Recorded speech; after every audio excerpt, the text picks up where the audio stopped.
Mga kapuso, presyo sa prime commodities kag basic necessities natalana nga magasaka. Pila ka mga konsumidor nagahimo na sa pamaagi agod makakinot. Si Zen Kilantang Sasa nakatuto.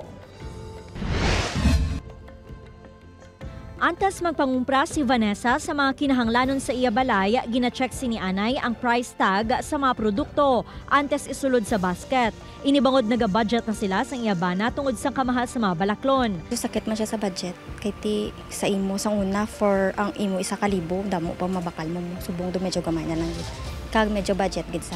Ang iban nga iloy nagadala sang listahan antes magpadulong sa grocery store agud masigurado nga hindi maglalapaw ang ila balaklon.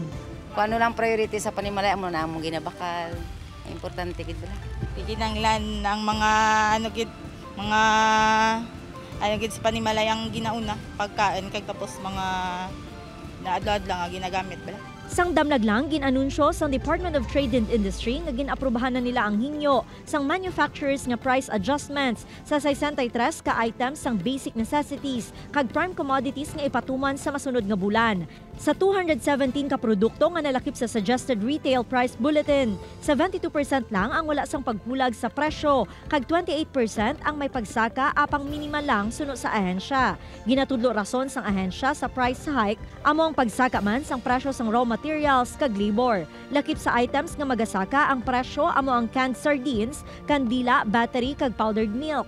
Sa subong nagabili sang 19 to 24 pesos ang presyo sang sardinas, samta ang powdered milk nagabili sang 6 pesos and 72 centavos.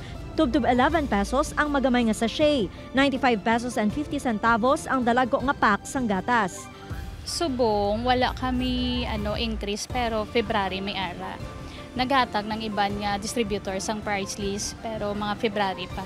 Mostly siguro masakto na mga powder. Upod kay Cirilo Randuque, Zen Kilantang Sasa, One Western Visayas.